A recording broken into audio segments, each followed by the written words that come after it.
Welcome to Everyday People Becoming Entrepreneurs, the podcast where passion meets purpose. Today, I'm joined with Alan, known as the IUL guy. Alan has dedicated his career to educating and empowering people on how Index Universal Life Insurance can be more than just a policy. It can be a strategy to build generational wealth and financial freedom.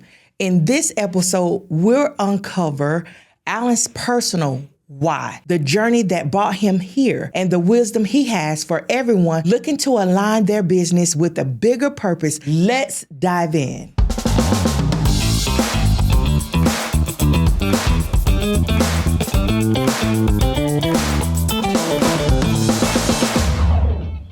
So on today's podcast, Everyday People Becoming Entrepreneurs, we have a guest, and our guest is Alan, the IUL guy. Now, Alan, I know you personally.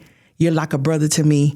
And I know that you are an extraordinary guy. I know that you are a good guy before you became an entrepreneur. So you're very competitive. But more than that, what made you want to start a business, start something special to give to the world? I think honestly, it was back to the competitiveness and it was the value. And meaning what I mean by that is that the company that I eventually became a part owner with, I started in my late 20s as a vice president. And I was able to see where the CEO and his team of owners, how they were able to progress and benefit from hiring me. So after seeing the progress that they were making versus on the impact that I was making, it was like, I need to reevaluate this situation because I'm bringing more value than some of the actual partners to the organization. And you can ascertain that and look at it when I saw the vehicles that the partners were driving when I started versus 2 years later, what they were driving. And so you kind of realized that it was attainable.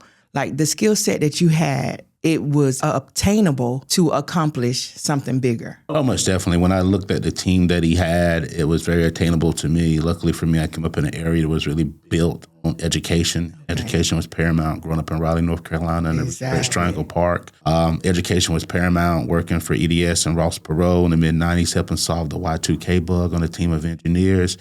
Education was paramount, and it was two things you could do. You could be work harder, or you could work smarter, and I did both. Exactly, and that made me number one. So that's always been a philosophy that I've stuck by: is that I'm not going for just one side of the coin. I'm both sides of it. As an everyday person, becoming an entrepreneur, when did you decide, after owning your travel company for over 10 years, that it was time to pivot to something else? And what skill set did you transition over to your new companies? That's a two-part answer. I think, to be honest and fully transparent, I didn't decide to pivot. The industry decided to pivot. My industry was critically wounded during COVID, and I knew I didn't want to stay down. Mm-hmm. And number two was the opportunity. And as you mentioned earlier, it was the value in seeing that the person that was doing so well, it wasn't being egotistic or being arrogant. It was just being confident and saying, I think I can do what he's doing,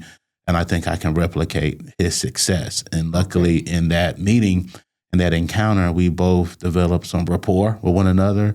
And that rapport led him doing something was out of his normalcy, because he normally would promote it from within his organization. That was why he'd been doing it for 5 years. But our connection was so instantaneous, he decided to mentor me. And I took myself upon a wild journey of about 75 to 80-hour work week, learning a lot of new stuff in the fire. And it was a great opportunity, both good and bad. In every opportunity, I would tell any new entrepreneur, you have to learn what to do, and sometimes you learn what not to do. You do live and learn from your mistakes. So when I was there and I saw what I thought was a meal of people coming in and out, and it was a lot of success, but it was a lot of failure. But the success was all that was highlighted. So it gave me the opportunity to say that if I was in this role, here's some of the things that I would do differently. Today's episode is sponsored by Mumbo Spice, the bold and flavorful seafood spice line that's taking kitchens by storm. Whether you're craving that perfect garlic butter drizzle, or a spicy Cajun kick, or a classic seafood boil, Mumbo Spice have you covered. It's an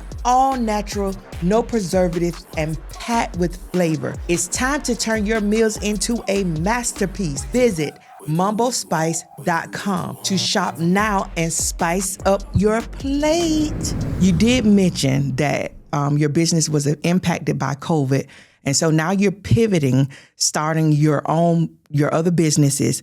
Now, I have this question. What skill set or systems that you used before in your previous businesses, how is that transitioning to your new business? I would give you the quick, easy answer. Yes. I often watch the show called The Prophet Okay. by Marcus Lemonis, and he has I do too, and he basically breaks it down to any business, and he says it's the people, the process, and the product. Okay. And even though I didn't come up with coining that phrase, I mean it's the same thing. I look at any business opportunity with the same eyes. I'm looking at who's currently in charge. I'm looking at how competitive they are in their market share.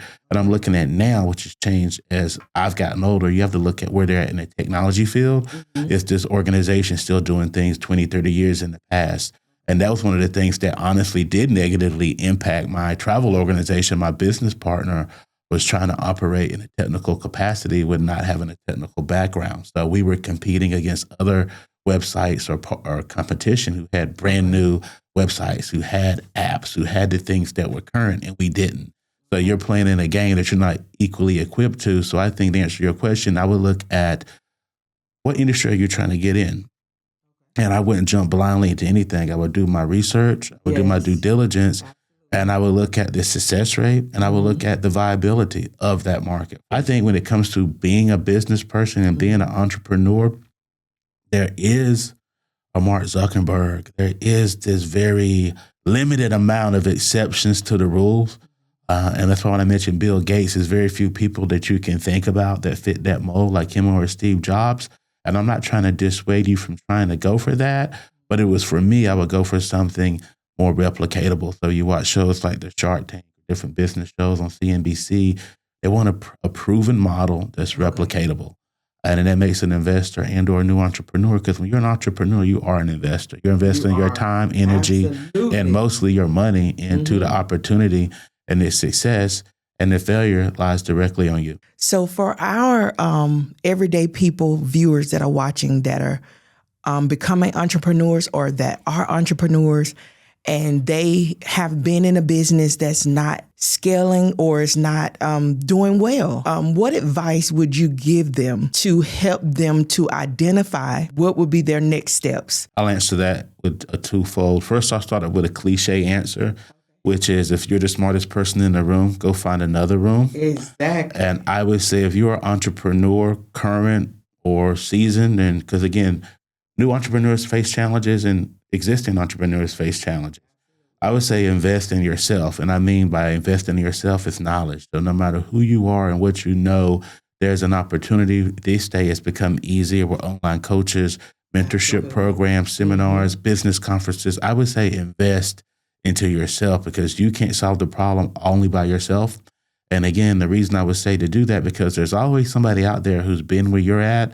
And the reason you pay a mentor or you pay to go to a business conference, they're going to shorten the period of pain that you're feeling right now going through your downward spiral. So I would say invest in yourself, invest in conferences, invest in mentors. So I know in the corporate world, turnovers is a costly expense. I want to know, how did you deal with turnovers in your business? I think that's a great question, and I think it goes full circle. And I think the way you deal with turnover and attrition is first by dealing with how you hire people. Okay. So I think initially it needs to be a clear-cut objective of what the job entails.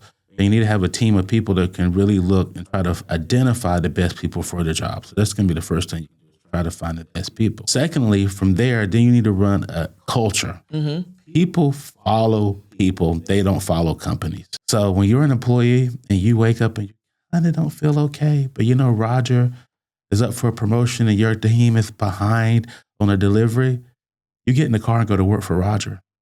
You don't get in the car and go to work for your company because you don't know the CEO. You don't know the COO. You know your manager, and you become indebted to them, and you treat them the way they treat you. So I think the biggest thing you can do as an entrepreneur, any business owner, foster a great culture, a culture of autonomy that gives people the individuality to do their job, but also accountability. And what that means is I tell every person that works for me that you work for two people. You work for your boss, but you work for your team as well. And I think if you run a culture where people understand that the people that work for them is just as important as they are, I think that helps reduce your attrition. So I think, but it comes like running your business, no matter how big or small, you have to run it like a business. There needs to be accountability. There needs to be reviews. There needs to be surveys that are anonymous and people can give feedback on individuals, including you're fearful of repercussions. Oh, yes, that absolutely. I totally 100% agree. I do have another question. So what is your approach on hiring your team or delegating responsibilities down to your team members? I'll answer that in twofold. I'll answer that in a corporate America way, and then we'll get to the entrepreneurial way. But in corporate America, you never can get promoted unless someone else can take your job. Number two, from an entrepreneurial spirit, you need to look at it in two ways. You either can work in your job or you can work on your job. You're going to look at people who've been in a role and they're exceeding what their expectations are, and you see they have upward mobility. And those people that you delegate to, now you can delegate more things to. It is trial and error. Everyone that's a great assistant coach doesn't become a great head coach. Absolutely. But it is trial and error, and you have to give people the opportunity to do more and go above and beyond with delegation. It's going to show you who really is melanin in, who's really dedicated. You need to be able to delegate, but you still need to be able to understand what's going on in your business, because as an entrepreneur, you can never be held hostage by your staff. So even though you can delegate, you just cannot be totally removed from the organization. There's someone else that works for you is determining the outcome of your organization. So that is good. Ooh, that was some good information. So for our entrepreneurs, can you give us some examples of some specific systems or approaches that you know from trial and error that has, with your experience, that has worked for you and continue to work for you?